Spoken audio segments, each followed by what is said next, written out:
Hi everybody, Matt Lawton here. This is the Astrological Winds channel. I'm going to take a look at the astrological weather report for the week of November 14th through the 20th. And what's interesting this week is, if you'll remember, last week we had the full moon and we had the lunar eclipse where the moon Uranus was opposite the sun and Mercury and Venus all together in Scorpio. And those three planets are going to be our main drivers this week in very, for the most part, positive ways. So some interesting energy going on. And they're together, they're moving together, but there's starting to be a little bit of separation starting to occur among the three of them. So that's so they're gonna like each hit different aspects of planets as the week goes on, one by one. And Venus is a little bit of ahead of Mercury, and Mercury is a little bit ahead of the sun. So it's like Venus is going to hit a planet, a day or two later, Mercury will hit that planet. A day or two later, the sun's going to hit that planet. And it's also the beginning of the season of Sagittarius. Both Venus and Mercury will enter Sagittarius this week, and early next week, the sun will follow. So that will jack up the energy, will bring in a lot of optimism and enthusiasm in a very general way and get us out of like the shadowy, darker, kind of inner energy of Scorpio that's really comes from a lot of the past and deep psyche and internal energy, and it's going to switch to a energy that's much more externalized and much more wanting to take things in and to go to new horizons and new places. So that's a lot of our week. We also have Mars retrograde is going to hit its second square to Neptune next weekend. So that's an interesting one. And Vesta is the asteroid Vesta is going into Pisces this week. So what's happening with the with Venus, Mercury, and the Sun is that, if you'll remember, right at the end of last week on Saturday, Mercury trined Neptune, and right before that, Venus had trine Neptune. So now on Monday, today, the Sun is actually going to trine Neptune, and both Venus quincunxed Mars on Friday, and then Mercury quincunxed Mars on Sunday, and Eris, incidentally, at the same time too, was also, and so the Sun is also going to quincunx Mars on Tuesday. Like I said, the Sun's a little bit behind the other two. So there's going to be a little bit on Monday, Tuesday, a little bit of a continuation of that energy, of that sweet kind of Neptune energy where our ideals somehow have been appealed to and can bring us a lot of like a hope for things that will work out, that things will actually, start to come together and work out for us, that our ideals will be appealed to in reality, that somehow we can bring that stuff in. Now, it's interesting, like I said, Sun is trine Neptune on Monday, today, and then it quincunxes Mars on Tuesday. And the quincunx of Mars, we just had the Venus and Mercury ones, is edgy. And when the Sun quincunxes Mars, it's a feeling of like just trying to push for what you want, really trying to like willfully push for that and not really get the results you want. It's kind of like scattered, and it kind of turns maybe even people off to what you're trying to do and stuff, and it's an awkward kind of energy where you're kind of out of harmony with others. And so it can bring up, there's a lot of times there's a lot of anger behind that energy and edginess to it that's really unclear. So I think, a lot of it has to do with Mars interacting with Neptune and like confusion that brings in. And I'll talk a little bit more about that about the Mars square Neptune on the weekend, especially in Gemini and some of the things I've observed. So, the sun, like my point is the sun is going to complete those same two cycles that Mercury and Venus went through on the weekend. So on Monday and Tuesday. But then those, like some really interesting, nice aspects coming from those three after that. They're all going to sextile Pluto. And all three of them are going to trine Jupiter. At the same time, they are going to have a sesquiquadrate with Chiron, but the trine and the sextiles are a much stronger aspect, so they'll probably override a lot of the quincunx. But and then, like I said, then they're going to start going into Sagittarius one by one. So the sextiles of Pluto are interesting. So Venus sextile Pluto yesterday on Sunday. And then we're going to have Mercury sextiling Pluto today, Monday. And then the Sun will sextile Pluto on Friday. So we're going to have this, like, the three of them, one after another, like I said, hitting Pluto. And this is a really interesting time, an opportunity to deepen connections with others. First off, like just, I think what it'll do, especially with the Scorpio energy involved still in this, in the late degrees of Scorpio, is it will have us kind of go back to some of the relationships in the past that, we feel very stable with, that like they almost feel like family because, they either are family or are people who we've kind of adopted into our family. And in a time when things can kind of be like changing a lot and there's a lot of instability, we may find like that we can go back to some of these deeper relationships we have and be really able to express how we truly feel, first off, about our emotions and a lot of the stuff that's been going on inside us, the psyche energy, the subconscious energy that drives kind of what we do, and be able to like express a lot of that energy with those people and therefore have this effect of like deepening those relationships and I'm having some like maybe profound emotional experiences and inner understanding, that all of which adds up to allowing in change and allowing in transformation from what we've seen, and then having the ability to express it and get like supportive energy from that, giving, receiving supportive energy, and then having the power within the sphere of whatever influence we have, which is mainly ourselves, but of course also other people around us and the environment around us, to transform a lot of that energy and thus bring some self-empowerment to ourselves and to other people too.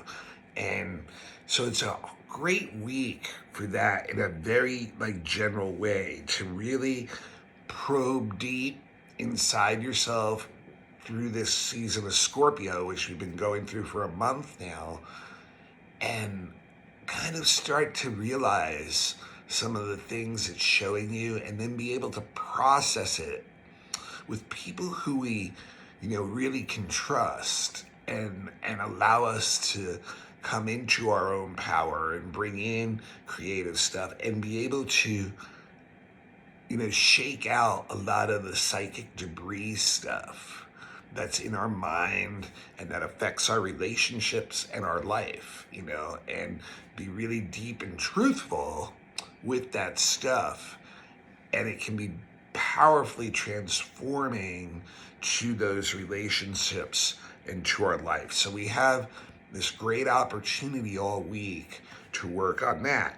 And if that wasn't enough, we get a great harmonious push from a trine of all those three planets. Once again, the Sun, Mercury, and Venus, all trining Jupiter this week also. Starting tomorrow on Tuesday, when Venus trines Jupiter, and then Mercury will trine Jupiter on Wednesday, and the Sun will trine Jupiter on Sunday. So once again, all week long, this energy is going to be available to us. And so what do I mean by that is that there's this, Jupiter brings in growth, Jupiter brings in beneficial, positive energy for the most part. And when it's in a trine, it definitely is that's what it's going to bring in. It's very harmonious energy.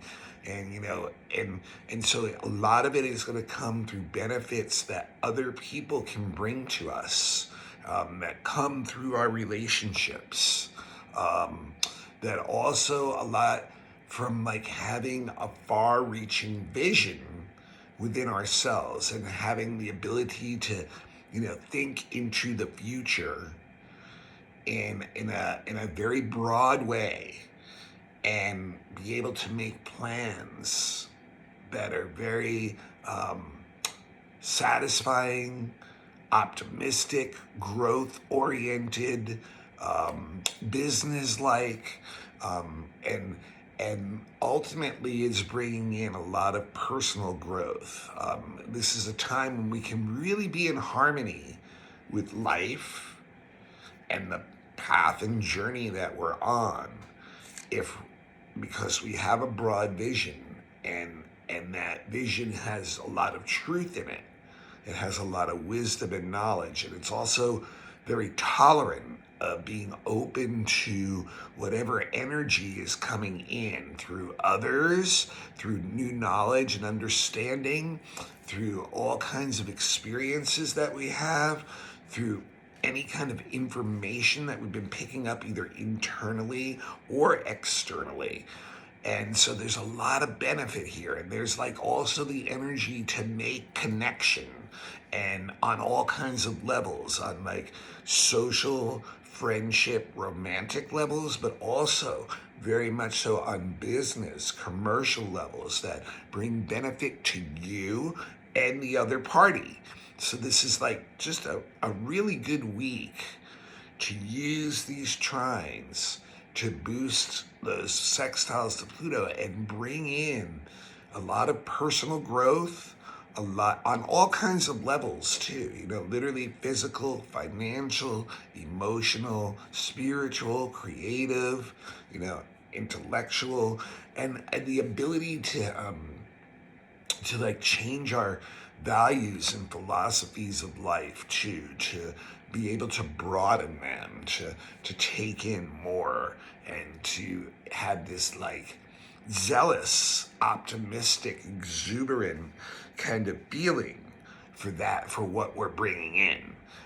So it can bring a very positive energy into us. Now it's interesting, all three of them do sesquiquadrate Chiron too. Not as strong of an aspect, not nearly as strong as an aspect as the trine or sextiles. So the trines and sextiles are going to have more effect. But what that's telling me is that when we bring in all this new stuff, like through, relationships, through what we've learned, through, making willful and conscious decisions to change our lives, and based on that, and to be more open and receptive and tolerant, that it releases new parts of our personality that, may have been buried or stuck or frustrated in some way. So what does that do? It causes a little bit of an imbalance where things can feel a little bit weird, for a while, like, because it's like there's this new part of you coming out, and it's like, and sometimes that can strain certain relationships. The Venus sesquiquadrate Chiron, shows that, certain relationships can be strained, and from, the changes that you're going through. And it can also bring in this insatiable quality of wanting to learn and change more. But once again, it's like this, it's kind of a little bit imbalanced in the mind of like trying to figure out exactly what's valid, exactly what's not. And then ultimately, like what part of that are we going to allow into our personality, which is the sun, Sessi quadrating Chiron. And so an interesting journey with all that too. And then, like I said, the Sagittarius season is about to start also. And that will happen. The first one to go into Sag is going to be Venus. And that's going to be on Wednesday. And so remember, Venus is all about mainly relationships. It's also a lot to do with our money and our finances, and it also has a lot to do with our creativity. And so when Venus goes into Sag, there's definitely a dedication to friends. Once again, it's really like wanting to go out into the world. Now, Venus in Sag requires freedom, though, and it requires honesty. It is a very tolerant Venus. Like, it will put up with people's faults, especially if it's not faults that, that Venus considers like deal breakers. If it's something really big and you push a Sag, they'll definitely like that Sag energy. It'll definitely be like, hey, enough is enough. But it's very tolerant energy, but it also expects that tolerance back towards you. And so like really freedom within the context of relationships is very important when Venus is in Sag. And people may even come up with some very unique agreements within that framework to be able to value one another's personal freedom within the context of the relationships itself. So that's pretty important. And the one thing that's kind of like a little bit interesting about Venus in Sag is to sometimes the degree of honesty required reaches points of tact, not having any tact, or not being sensitive enough to other people, and therefore you can hurt other people with your words at times from being just a little too blunt. Basically, is a good way to say it. So that's something that you really need to be a little bit aware of within relationships. And I would say the other thing is, the money thing. Once again, this is a time when people may take some gambling and risks with money, and it could pay off, but it also could not. Sag is a little bit of a gambler for sure, and it does fire up our creative intellectual energy. It's like the Pegasus coming out. There's like a freedom somehow that is released as we get out of that Scorpio energy and move into this Sagittarius energy, and maybe it comes out of like some instinctual energy, but like is lifted up into a higher human intellectual creative energy. And then Mercury into Sag also is, now Mercury goes into Sag on Thursday, so it's the day after. And once again, it's Mercury in Sag is, first of all, Mercury in Sag is actually considered traditionally weak. It is what we call in detriment at that point.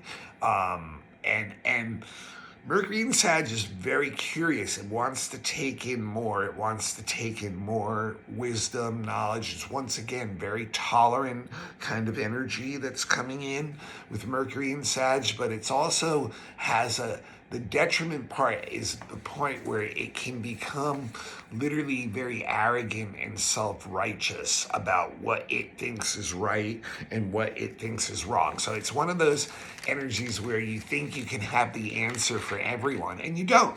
It's that simple, and you can actually turn people off by adopting an attitude that, you do have the answer for everyone. So it can be like a little bit of this, once again, obnoxious kind of energy, not having much tact in your communications with others. But it does really want, once again, the expansion of the mind and the intellect and creative energy really drives Mercury. So it wants to take in more.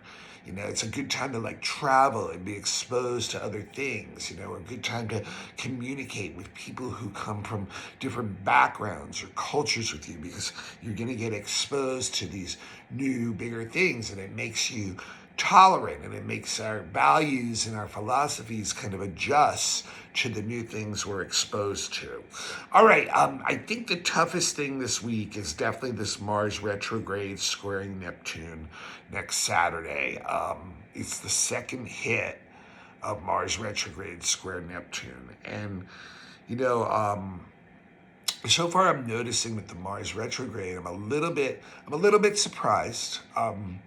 It hasn't been as headstrong as I thought. In fact, what I'm seeing so far, and playing out also in the world, even politically in the U.S.'s elections, is this almost like an indecisiveness is going on with people. They're not sure what to do, and that is very Gemini, and it is very backwards when you think about the retrograde thing. So it's like people being unclear as to what they really should do right now. And what I'm seeing is there's a little bit of backpedaling going on in what we do, therefore, which makes sense, once again, in the retrograde period, to backpedal. Also, I'm seeing a lot of the actions that, once again, people initiated in the period leading up to the Mars retrograde, and in the Mars retrograde and right afterward, which is the past week or so, that the results are being delayed, and it looks like they could be delayed for a while. So that's kind of expected for sure. But I think what I'm seeing a little bit is like people in a very general way being indecisive as to what to do. With all the information out there, it's kind of confusing. So this Mars square Neptune is going to add to that. And remember, this is imprinted in the whole Mars retrograde energy of these 12 weeks of Mars retrograde, which goes to, once again, January 13th. Because Mars was square Neptune when it went retrograde, and it's going to go back and forth 3 times over it, it's imprinted in that energy. And that is a kind of, Neptune is the energy of diffusion, and Mars is our action. So you can see confusion as to what to do, as to what to act, as to even our motivations, maybe questioning what motivates us even during this time. So that can be discouraging, it can be disheartening, it can be unclear as to what to do. And on a negative level, some people can take that into a level of taking underhanded or ruthless, not ruthless, but underhanded or deceptive kind of acts that, to try to get what they want. And just so it can be a little bit discouraging on many levels. And I think what it's really trying to teach us is listen, we can't measure what we do by what others' ideals are. We have to come back to our own. And a lot of times they can be shot through the holes by reality, by what's going on in the world. And that can be so much said for the world in general right now, the things that are, so many disturbing events going on in world events that, can be very discouraging and make us feel all we're doing is for naught, and so that's one of the big lessons of the Mars Neptune, is to really look at our own ideals and come to terms with them in reality, and how we can fit them in and get some satisfaction still out of that. So this next weekend coming up, we have that exact hit, and it literally can physically lower our energy. It can make us susceptible to illnesses, to injuries, to accidents, things like that. Our body is susceptible when Neptune is with Mars in a hard aspect. So the best way to use that energy is to really look at our own values and, and make sure that we're not sacrificing and becoming a victim or a martyr for other people and their values, and it's not an easy thing to peel through the layers, and figure out. So I think we're going to be looking at that challenge through the whole Mars retrograde period. Then the last thing, one of the main four asteroids, Vesta, is going to go into Pisces next Sunday. And that's going to be a little time period where like a lot of what we do and a lot of our service is to other people. But once again, we have to be really careful about quickly turning that into like being playing a victim or martyr role. But this is also the energy of sexual healing, of sexual energy that can be transcendental, or taking sexual energy and putting it into spiritual or creative or artistic paths that also can lead to like, very healing and affirmative and transcendental type of experiences. So different ways to use that energy. All right. This is Matt Lawton. This is the Astrological Winds channel. This is a free service. Do a lot of work on it every week. Share the energy with you guys.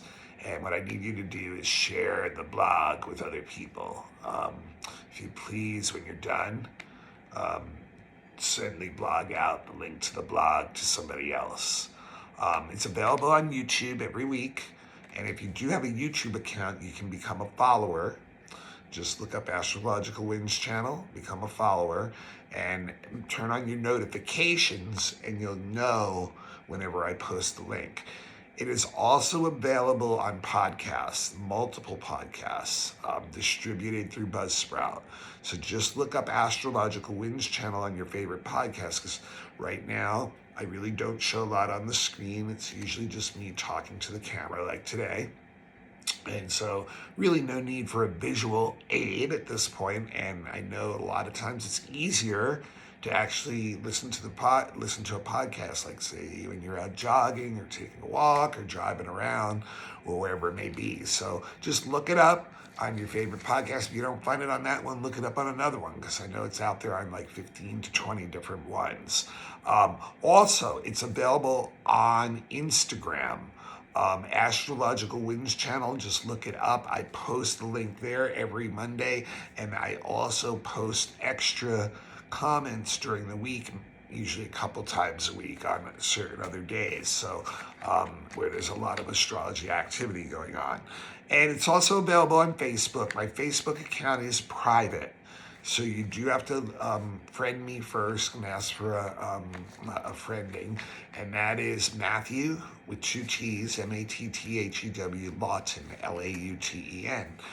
Like I said, it is a free service. Please pass it on. If you'd like to give a donation, no donation is too small. I appreciate anything anyone would like to give for the blog, and anyone who's ever given, I thank you very much. And the best way to do that is through my Venmo handle, and then that is at Matthew-Lawton. So that's, the symbol at, the A with the circle, and then once again, capital M, Matthew with 2 T's, Matthew hyphen or dash in the middle, and capital Lauten.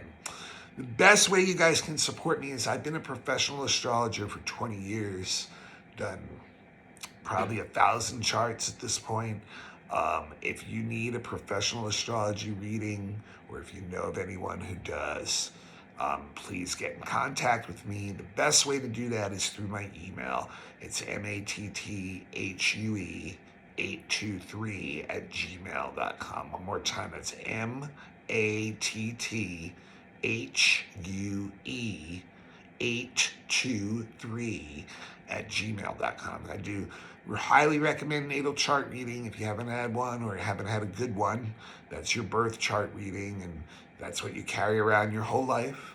And so it's always good to know that. But every year around your birthday, I recommend getting a predictive reading. It's similar to what I'm doing right now for each week, but it's for you personally for the year, because every year the planets affect your chart in a very personal way. and that will tell you the main themes that you're going to be dealing with that year, and that's always very helpful in your decision-making processes when you're dealing with that energy. Also do relationship charts, people, children's charts, fixed star readings for deeper soul purpose, elections if you're looking for the best timing of an event, highly recommended. Horary charts for those that have a highly emotional decision that they just can't seem to make or can't find the answer to. A lot of times we can find that within a chart. I also have beginners classes available. They're on Dropbox. You send me $25 or $20, and if you're a student with an ID, and I can release those classes to you.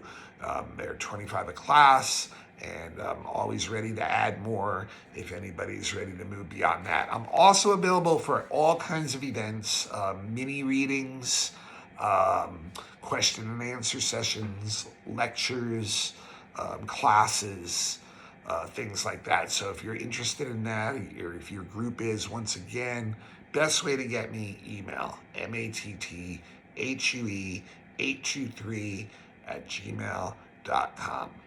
All right, so we're going into that season of Sagittarius where we're going to all want to push out to the horizon, bring in something new, value our own freedom, value other people's freedom too, and be able to increase or widen our vision and scope of life, and widen our value systems and the way we look at things. So here we go, marching forward into that. And until next week, this is Matt Lawton. This is the Astrological Winds channel. Next week we will have a new moon in Sag to talk about. So looking forward to that. And until then, I will see you all. Happy sailing.